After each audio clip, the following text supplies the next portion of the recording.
사랑합니다. 사랑합니다. 네. 여러분, 한 주 동안은 평안하시고 잘 지내셨습니까? 네.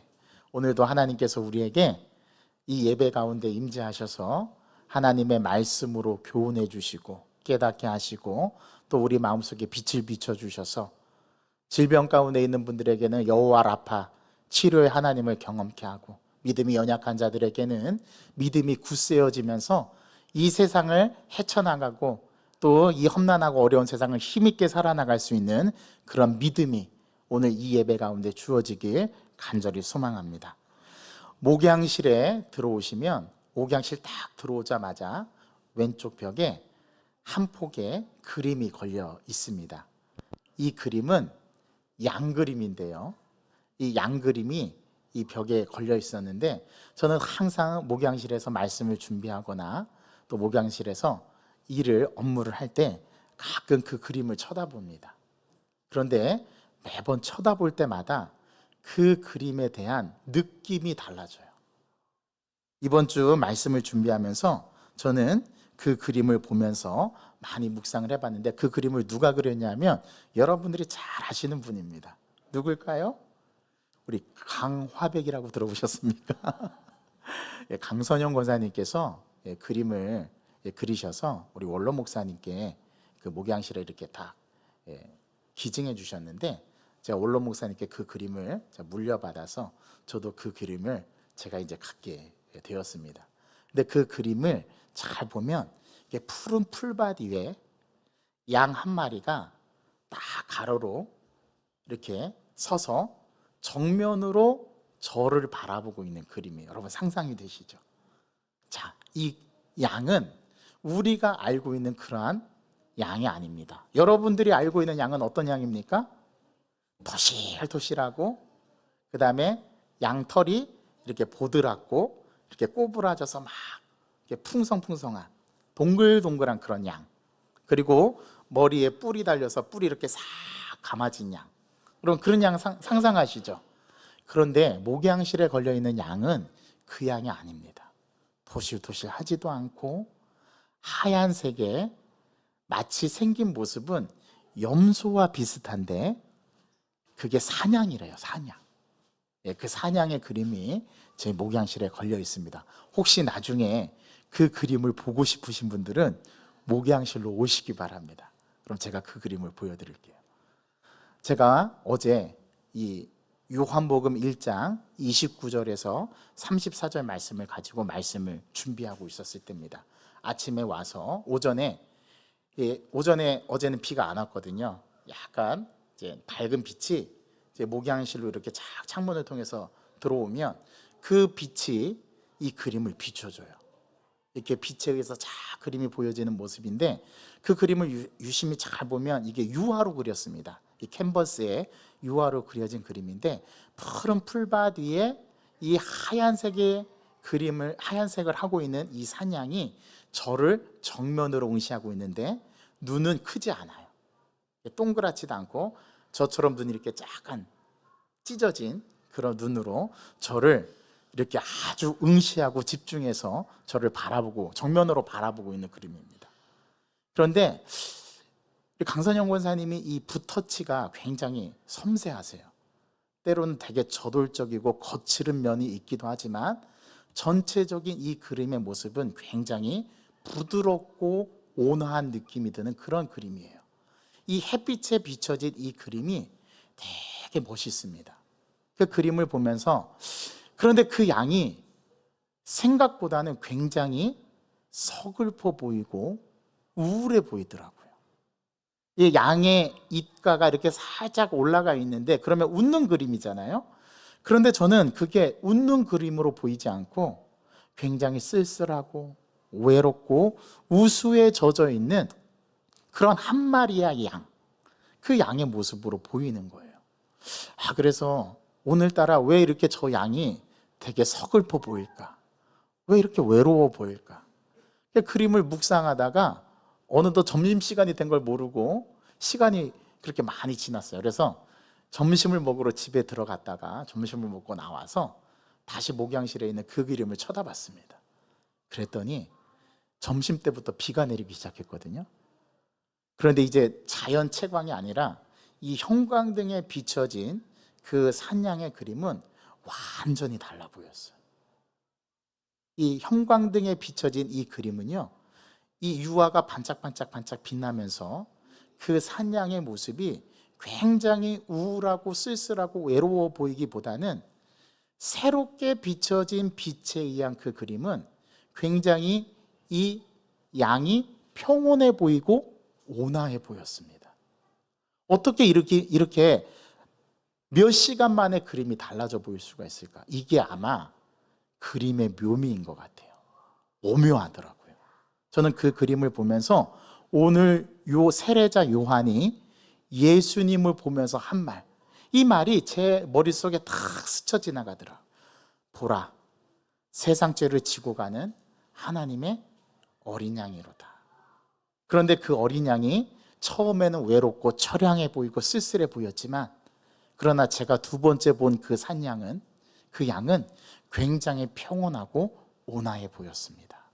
아마 세상 죄로 지고 간다라는 이 무게 앞에서 우리가 그 양을 쳐다볼 때는 굉장히 처량하고 쓸쓸해 보이고 이제 도살장에 끌려가는 한 마리의 양처럼 느껴지지는 몰라도, 그 세상 죄를 지고 가는 그 예수님을 상징하는 그 양의 모습은 굉장히 평온해 보였다라는 사실. 왜 그랬을까요?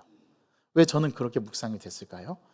예수님께서 저와 여러분들에게 십자가의 죽음을 통해서 생명을 주셨기 때문이 아닐까, 저는 그렇게 해석이 되어졌어요.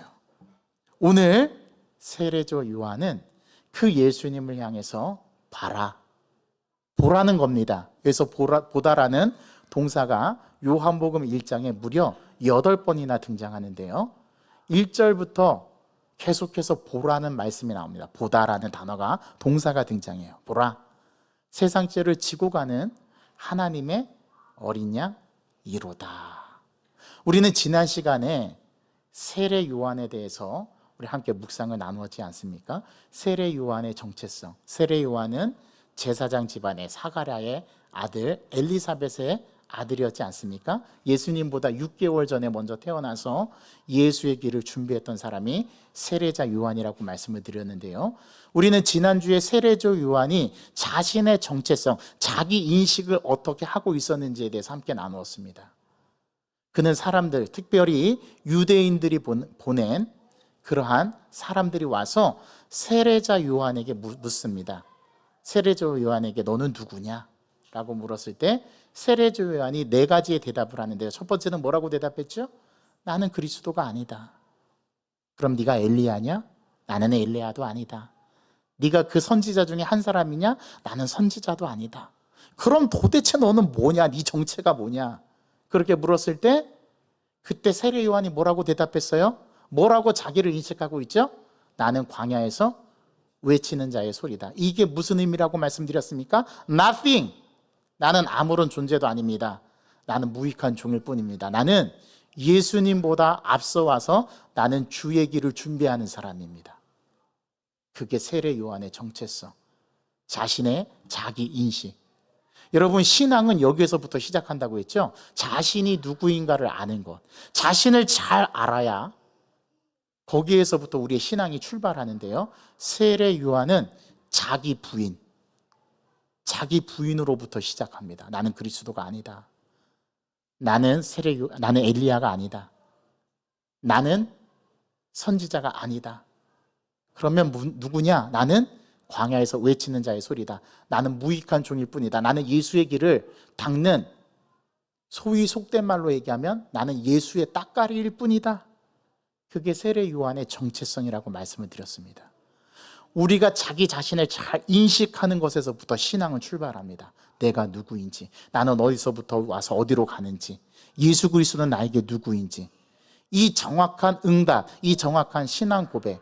그래서 나를 알고 적을 알면 100번 싸워도 위태롭지 않다. 그게 지피지기면 백전불태라는 말, 손자병법 모공 제3편에 나오는 그러한 구절이라고 말씀을 드렸잖아요.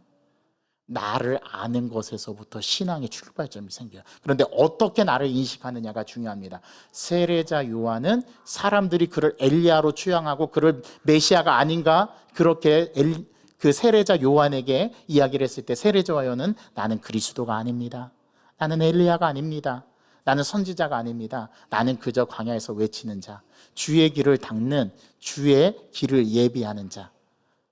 그것이 나의 존재됨, 나의 정체성이라고 세례 요한은 대답했던 거예요. 여러분, 이 대답이 쉽지 않습니다. 모든 사람들이 다 세례자 요한을 메시아로 인식을 했어요. 그랬을 때 그는 정확하게 나는 메시아가 아니라니까요. 사람들이 그러자 그를 엘리야로 추앙하기 시작합니다. 왜냐하면 광야에서 마치 엘리야가 입던 옷처럼 그러한 옷을 입고 그가 전하는 메시지가 엘리야와 같이 회개하라, 천국이 가까웠다, 그렇게 일성을 외치면서 엘리야와 같은 모습을 하고 그렇게 하나님의 복음을 전했기 때문입니다. 그래서 사람들이 그가 메시아가 아니면 분명 엘리야일 것이다 라고 엘리야로 추앙했어요. 그러자 세례 요한은 그렇게 하지 마십시오. 나는 엘리야가 아닙니다. 그랬더니 사람들이 또 그러면 당신이 선지자 중에 한 사람인 것 같습니다. 그렇게 다 엘리야로 또 부추길 때, 엘리야라고 부추길 때, 선지자라고 부추길 때 그는 또 뭐라고 세례자 요한은 대답했습니까? 나는 선지자가 아닙니다. 그리고 그는 마침내 자기는 nothing, 아무것도 아닙니다. 나는 주의 길을 예비하는 그러한 예수의 따까리일 뿐입니다. 그렇게 대답했다는 사실. 이게 자기 인식이고 이게 자기 부인이고 자기 십자가를 지고 가는 모습이라는 것. 그게 우리가 지난주에 나눴던 말씀이었지 않습니까? 여러분, 그러한 마음으로 한 주를 살아내신 것 아니겠어요? 그리고 오늘 이 예배 자리에 부르신 소명 앞에 다시금 우리의 존재됨이 무엇인가를 오늘 말씀을 통해서 우리가 또 확인해 보는 것 아니겠습니까? 자, 오늘 이 세례자 요한이 지난주에는 자신의 정체성을 인식하는 말을 사람들에게 했다면 오늘은 예수님이 누구신지에 대해서 정의를 내려요. 뭐라고 정의를 내리죠? 오늘 29절 말씀입니다. 다 함께 읽어보겠습니다. 시작.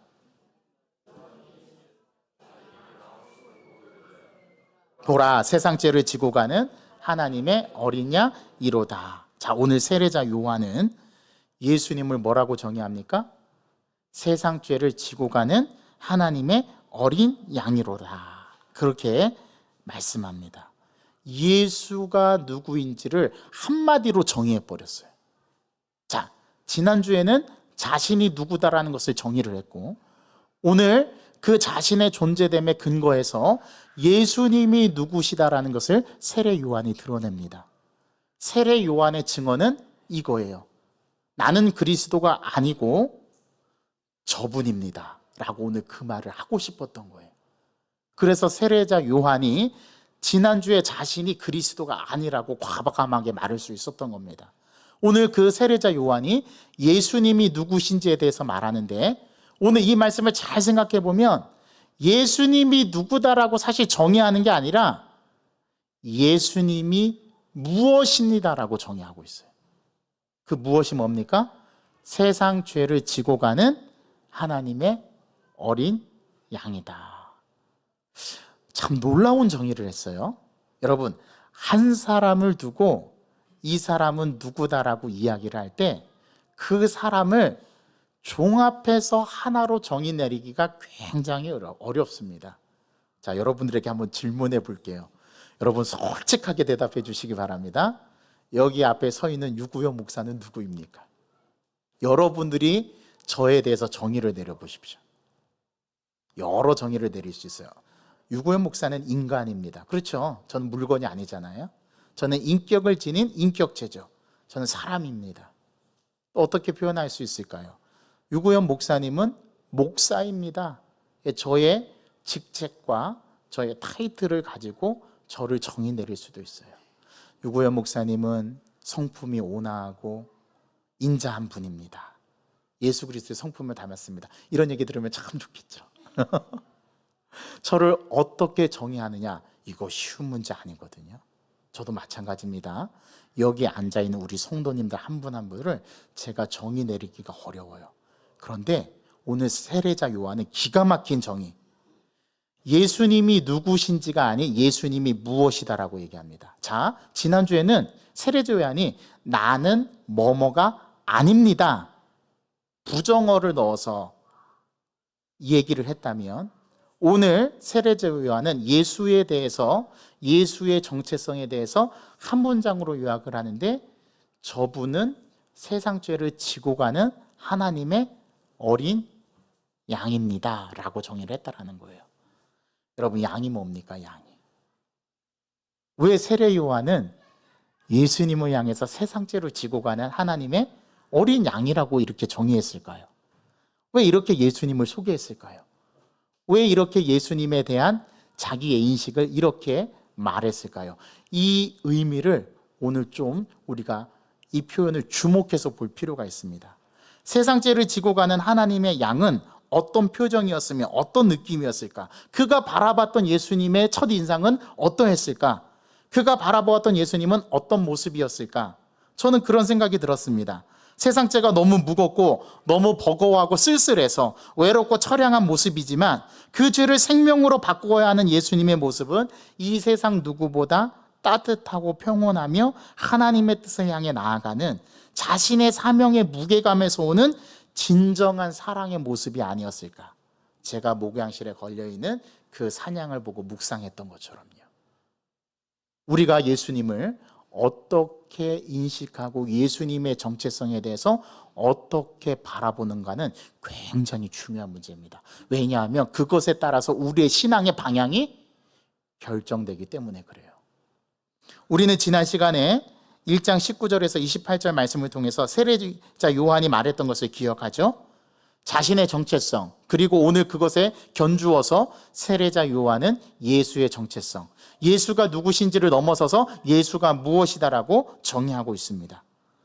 오늘 세례자 요한이 정의한 하나님의 어린 양, 특히 세상 죄를 지고 가는 하나님의 어린 양이라는 의미는 어떤 의미일까요? 세례자 요한은 예수님을 보자마자 이런 고백을 했거든요. 세상 죄를 지고 가는 하나님의 어린 양이로다. 우리는 세례자 요한이 말했던 세상 죄를 지고 가는 하나님의 어린 양이라는 표현에 집중해 볼 필요가 있습니다. 왜냐하면 이 하나님의 어린 양이라는 표현이 이미 구약 성경에서 다양하게 나타나고 있기 때문에 그래요. 여러분, 하나님의 어린 양의 실체인 예수님께서 이미 구약의 다양한 그림자로 나온다라는 사실, 여러분들은 조금만 생각해 보면 알 수 있습니다. 그렇다면 구약 성경에서 하나님의 어린 양에 대한 내용이 어떻게 나타날까요? 먼저 우리는 창세기에서 아담과 하와에게 하나님이 무슨 옷을 지어 입히셨죠? 기억나십니까? 가죽옷을 지어 입히셨죠. 그렇죠? 자, 그런데 그 가죽옷을 언제 지어 입혔나요?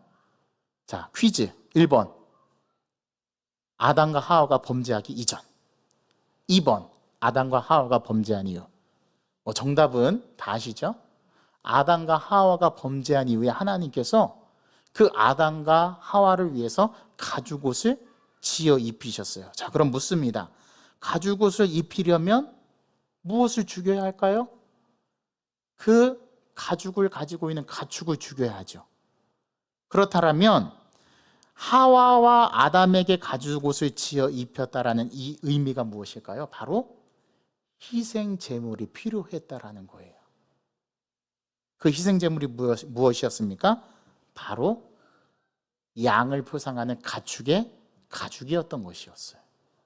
이게 바로 세례자 요한이 세상 죄를 지고 가는 하나님의 어린 양이로다 했던 예수의 실체에 대한 구약의 그림자, 구약의 반향이었던 거예요. 여러분, 또 아브라함이 아들 이삭을 바칠 때 하나님이 이삭 대신에 보여주셨던 제물이 뭐였습니까? 뿔이 숯불 사이에 걸려있던 뭐였어요? 양이었어요. 정확하게 기억하시네요. 그 양은 무슨 양이었습니까? 1번 암양, 2번 순양. 예, 순양이었습니다. 역시 양을, 이삭을 대신해서 하나님 앞에 희생제물, 번제로 드렸어요. 여기서 이삭 대신에 바쳐졌던 제물인 순양은 바로 대속물로 십자가에 바쳐질 예수를 상징했던 거예요. 여러분, 그러니까 이 수풀에, 뿌리 수풀에 걸려있던 이 순양은 예수님의 그림자였던 겁니다. 여러분, 또 이스라엘 백성들이 출애굽할 때 출애굽을 위해 하나님께서 내리신 마지막 재앙이 뭐였습니까? 애굽에 있는 모든 장자를 치는 것이었습니다. 여기서 장자는 처음 난 것이죠. 그러니까 초태생인 거예요. 처음 난 그 장자를 치는데 어디에서부터 어디까지 치죠? 사람으로부터 시작해서 모든 가축에 처음 난 것을 다 하나님께서 죽음의 사자를 통해서 재앙을 내리시겠다고 말씀하셨어요. 그때 이스라엘 자기 백성, 하나님께서 선택한 이스라엘의 자기 백성은 어떻게 하셨어요?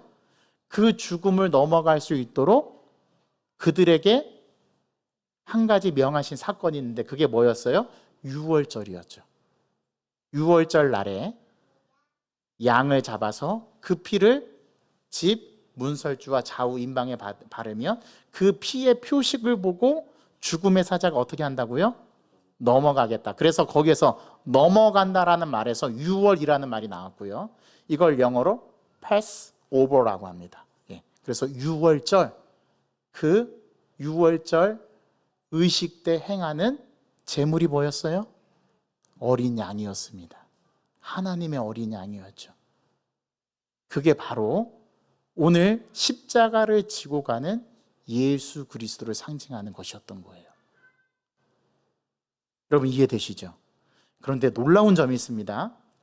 다른 복음서는 그렇게 설명하지 않은데 요한복음은 예수님께서 십자가에 달리시던 그 날이 언제인지 아십니까?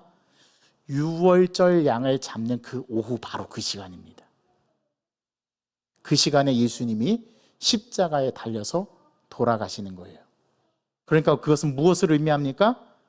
예수님께서 유월절 양으로 온 인류를 위해서 그 죽음을 면하고 새 생명을 주기 위해서 죄로부터 우리를 구원하셔서 하나님의 백성이 살 수 있도록 십자가의 대속의 죽음을, 그 십자가를 짊어지시는 것, 그게 바로 예수님께서 죽으셨던 유월절 어린 양이었던 거예요.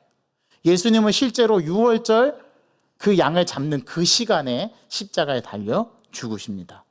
또 여러분, 이 하나님의 어린 양이라는 게 또 어디서 발견됩니까? 이스라엘 백성들이 구약에서 광야 생활을 할 때 하나님께서 성막을 만들라고 하셨죠. 그 성막에서는 어떤 것이 이루어졌습니까? 이스라엘 백성들의 죄를 사하고 하나님 앞에 예배드리는 성막, 그 성막에서, 그 제단에서 양을 잡아서 이스라엘 백성들을 속죄하는 그러한 구약의 제사가 시행됐던 곳이 어디였어요? 성막이었죠. 그리고 그 양의 피를 가져다가 지성소로 들어가서 그 지성소에 있는 법궤 위에 그 피를 뿌리고 그 피를 바르는 그런 의식을 행했던 곳이 어디였습니까? 성막이었죠. 그때 하나님 앞에 희생제물로 드렸던 게 뭐였어요? 그게 하나님의 어린 양이었던 거예요. 자, 그러면 여러분들, 세례자 요한이 예수 그리스도를 보고 보라, 세상 죄를 지고 가는 하나님의 어린 양이로다, 이 정의, 이 진술, 이 한마디가 무엇을 의미하는지 여러분 아시겠죠? 바로 십자가에서 희생제물로 드려질 누구를 상징하는 거예요? 예수님을 상징했던 거예요. 그래서 그 예수님을 보고 봐라, 세상 죄를 지고 가는 하나님의 어린 양이로다 말했던 겁니다. 여러분, 이 말의 의미가 무엇인지를 아시겠죠? 자, 그리고 나서 오늘 의미심장한 세례 요한의 두 번째 말이 진수됩니다. 그 말은 오늘 우리가 봉독했던 말씀 속에서 나타나는데요. 오늘 세례 요한이 뭐라고 말하냐면 31절과 33절의 말씀입니다. 나도 그를 알지 못하였으나. 자, 이 말이 무슨 말입니까? 세례 요한이 예수님을 알았대요, 몰랐대요? 몰랐답니다. 그런데 이 말을 한 번 쓰는 게 아니라 또 한 번 씁니다. 33절. 나도 그를 알지 못하였으나 나를 보내어 물로 세례를 베풀라 하신 그이가 나에게 말씀하시되 성령이 내려서 누구 위에 머무는 것을 보거든 그가 곧 성령으로 세례를 베푸는 이인 줄을 어떻게 하라고요? 알라. 자, 오늘 중요한 표현이 나오는데 세례자 요한이 예수님을 몰랐답니다. 그런데 이 말을 가만히 생각해 보면 좀 어폐가 있어요. 여러분, 세례자 요한이 예수님을 알았어요? 몰랐어요? 알았습니다. 그 알았다는 사실을 어떻게 알 수 있죠? 예수님과 세례 요한은 친족 관계였어요. 자, 생각해 보세요. 성경 말씀을. 자, 엘리사벳이 세례 요한을 임신했을 때 6개월 후에 누가 예수를 임신하게 되죠? 마리아가. 그래서 마리아가 누구를 찾아갑니까? 엘리사벳을 찾아갑니다. 그때 엘리사벳을 찾아가서 엘리사벳의 집 문을 열었을 때 엘리사벳이 고백하는데 복중의 아이가 어떻게 했대요? 마리아가 오는 것을 보고 알고 복중에서 뛰놀았다라고 성경은 고백합니다. 그러면 알았다라는 거예요? 몰랐다라는 거예요? 알았다는 거죠. 태어났어요. 세례 요한이 6개월 먼저 태어나고 예수님이 6개월 후에 태어났습니다. 자, 친족 관계죠. 그러면 반드시 1년에 한 번은 만나게 됐습니다. 언제요? 예루살렘에서 하나님 앞에 예배 드릴 때 그들은 만났을 겁니다. 실제로 성경은 예수님께서 유소년 시기에 예루살렘으로 올라가셨다는 것을 보도하는 복음서가 있어요. 그러면 거기에서 만났을까요? 안 만났을까요? 만났겠죠. 그런데 세례자 요한은 왜 예수님을 모른다고 했을까요? 이유가 있습니다. 그가 메시아인 것은 언제 알았어요? 오늘 말씀에 예수님께서 그 친족이었던 세례자 요한에게 뭐하러 오셨을 때? 세례 받으러 오셨을 때. 자, 무엇을 보고 알았나요? 비둘기가 예수님 위에 내린 것을 누가 봤대요? 세례자 요한이 봤답니다. 자, 그런데 신기하게도 다른 사람을 그걸 봤어요? 못 봤어요? 못 봤습니다. 종교 지도자들은 비둘기가 성령이 비둘기처럼 내리는 것을 세례 요한은 봤지만 그리고 그는 그렇게 고백했어요. 보라, 세상 죄를 지고 가는 하나님의 어린 양이로다. 그렇게 고백했지만 다른 사람들은 몰랐습니다. 세례 요한도 그제서야 그분이 자기의 친족이었던, 자기보다 6개월 뒤에 태어났던 예수가 메시아라는 사실을 언제 알았어요? 세례 때 알았던 거예요. 그래서 오늘 이 세례자 요한은 2번이나 말합니다. 나도 그를 알지 못하였으나. 33절에 나도 그를 알지 못하였으나 나에게 말씀하시니 너 가서 물로 세례를 베풀어라. 그렇게 나에게 명령하셨던 분, 그분이 누구셨어요? 하나님이셨죠. 그 하나님께서 네가 물로 세례를 베풀 때 성령이 내려서 그 누구 위에 머무든 것을 보면 그가 곧 성령으로 세례를 베푸시는 이인 줄을 알라. 그분이 뭐라는 것을 알라는 거예요? 메시아라는 것을 알라라는 하나님의 말씀이었던 거예요. 그래서 예수 위에 성령이 내리는 것을 보고 세례자 요한은 깨닫게 된 거죠. 자, 그런데 세례자 요한이 깨달았던 근본적인 이유는 그가 성령을 받은 자였기 때문입니다. 영은요, 영이 알아봐요.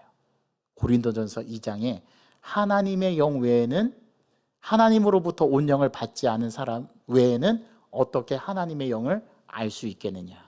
그게 고린도전서 2장에 나오는 말씀이고요. 고린도전서 12장 6절을 보시면 성령으로 말미암지 않고는 아버지를 주라 시인할 수 없다라고 말합니다. 그 말씀에 의지해서 보면 세례자 요한도 성령을 받았다라는 사실을 우리는 알 수 있어요. 그래야 예수님을 알아볼 수 있거든요. 성령이 비둘기같이 예수님 위에 내리는 것을 보고 세례자 요한은 깨달았던 거예요. 아, 저분이 메시아였던 거구나. 여러분, 이 사실을 알았을 때 세례자 요한의 마음이 어떠했을까요? 그는 어려서부터 예수님을 알고 지내왔고 알았던 사람이었고, 그런데 그가 메시아였다라니 얼마나 세례 요한이 놀랐겠습니까? 그 세례 요한이 오늘 고백하고 있는 겁니다. 저분이 바로 메시아다. 그 메시아다라는 말을 어떻게 표현한 거냐면, 보라, 세상 죄를 지고 가는 하나님의 어린 양이로다. 이 문장을 다른 말로 표현하면 저분이 구원자라는 뜻인 거예요. 저분이 메시아라는 뜻인 거예요. 저분이 기름 부음을 받은 자, 그리스도라는 뜻이었던 겁니다. 오늘 그것을 보라, 세상 죄를 지고 가는 하나님의 어린 양이다라고 표현했던 거예요. 성령이 내주하셔서 성령을 경험한 사람은 예수 그리스도를 주라 시인하게 되었습니다. 그 성령께서 요한복음에 의하면 성령께서 예수님께서 부활 승천하신 이후에 우리 가운데 보혜사를 보내주시겠다고 약속하셨는데 그 성령께서 오시면 세 가지를 하신다고 그랬어요. 죄에 대해서, 의에 대해서, 심판에 대해서 가르치실 거다. 그래서 죄를 가르치신다면 우리가 죄인이라는 사실을 깨닫게 해주신다라는 거고요. 의에 대해서 가르치실 것이라는 것은 바로 우리가 예수님의 의, 하나님의 의로서 우리가 구원을 받게 된다는 것을 말하고, 또 심판에 대해서 가르치신다는 것은 반드시 예수께서 오셔서 종말의 때에 하나님께서 이 세상을 심판하실 거라는 것을 가르쳐 주신다는 거예요. 성령을 받은 사람은 자기가 죄인인 것을 깨닫게 됩니다. 다른 말로 표현하면 성령을 받지 않으면 자기가 죄인인 것을 깨닫지를 못해요. 그래서 우리가 이 사실을 뼈저리게 느끼고 알 수 있는 사실이 하나 있습니다. 저와 여러분들은 우리가 죄인임을 고백하죠? 그러면 여러분들이 다 성령을 받으신 거예요. 여러분들과 저는 성령을 구하면 안 돼요. 이미 성령께서 우리 안에 내주하시고 저와 여러분들은 성령께서 함께 하시는 분이라는 사실. 그렇다면 우리는 이 성령을 통해서 예수님이 누구신가를 정확하게 알 수 있게 되고 그분이 무엇인가를 우리는 깨달을 수 있게 됩니다. 이게 바로 성령을 받은 사람에게 나타나는 표시인 거예요. 성령을 받으면 막 우리가 기뻐하게 되죠. 그리고 성령의 나타내 주시는 역사가 있습니다. 어떤 사람에게는 방언을 말하게 하고, 어떤 사람에게는 기쁨이 충만하게 하고, 어떤 사람에게는 그의 말과 행동에서 능력이 나가기도 하고, 이게 성령으로 충만하고 성령이 함께 하시는 자가 나타내지는 놀라운 은혜거든요. 또 성령을 받으면 우리에게 나타나는 표시가 하나 있어요. 그렇게 눈물이 흘러요. 왜냐하면 내가 죄인인 것을 깨닫게 되기 때문입니다. 그 죄에 대해서 아파하게 되고, 내가 죄인이었다라는 사실에 대해서 감동하게 되고, 내가 하나님을 만난 그 기쁨으로 인해서 내 안에 충만하게 되는 역사가 바로 그래서 우리 가운데 일어나는 겁니다. 그런데 우리가 이 은혜를 많이 잊어버리고 살아요. 오늘 세례자 요한이 보라 세상 죄를 지고 가는 하나님의 어린 양이로다, 이 말의 의미는 바로 우리가 성령께서 우리와 함께 계시고 그 예수님이 우리의 구원자가 되시고 우리는 그분께서 보내주신 성령을 받은 사람이라는 것, 이것을 오늘 세례자 요한은 이 한 문장을 통해서 우리에게 말씀하시는 거예요. 저와 여러분들은 성령을 받은 자인 줄 믿으시길 바랍니다. 그리고 성령께서 저와 여러분들과 함께 해주신 것을 믿으시길 바랍니다. 여러분, 성령께서 나와 함께 계시다라는 것을 진짜로 믿잖아요? 그러면 우리에게 나타나는 역사가 있습니다. 불가능이 가능하게 되고요. 어떤 사태를 내 인간적인 나의 시각으로 보지 않고 성령 하나님의 시각으로 보게 되고요. 그래서 그 일들을 하나님께서 하실 것을 기대하게 되고 나는 나서지 않게 되고 하나님이 내 모든 삶의 중심이 돼서 하나님이 이끌어 가시는 것을 경험하게 됩니다.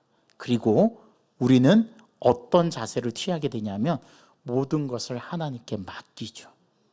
신뢰하고 그분께 의지하고 의뢰하게 됩니다. 이게 성령이 받은 사람에게 나타나는 표시인 거예요.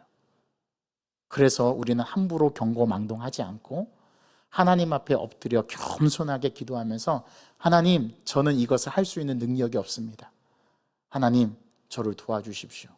하나님께 맡기고 하나님 앞에 나아가는 신앙이 우리들의 삶에서 주류를 이루게 되는 것이죠.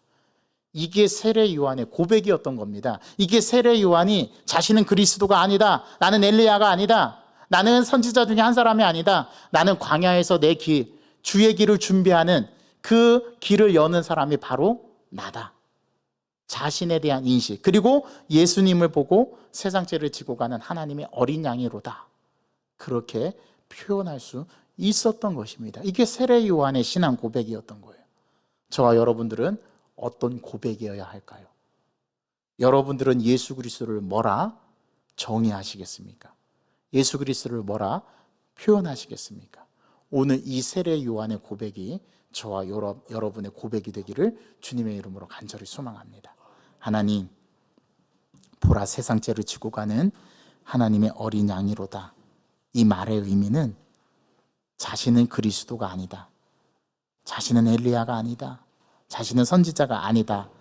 라는 자기 정체성의 근거에서 예수님이 누구신지를 넘어서서 예수님은 무엇이다라고 정의를 해주는데, 그것이 바로 세례 요한의 신앙 고백, 세례자 요한의 고백이었던 것.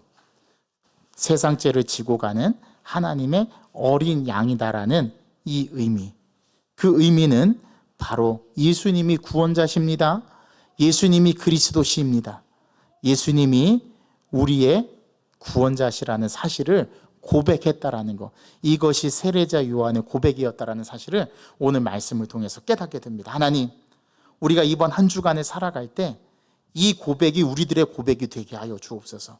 나를 알고 예수님이 누구신지를 알아가는 우리의 삶의 여정 가운데, 신앙의 여정 가운데 예수님에 대한 분명한 인식, 예수님의 정체성에 대한 우리의 신앙 고백이 세례 요한과 같이 세상 죄를 지고 가는 하나님의 어린 양입니다라는 그 의미가 우리들의 신앙 고백의 의미로서 다가올 수 있도록 우리가 그런 하나님 경험하는 한 주간의 삶이 되게 하여 주옵소서. 그리고 새롭게 다시금 6개월을 열 수 있는 7월의 첫째 주를 맞이하는 저희들의 삶이 되게 하여 주옵소서.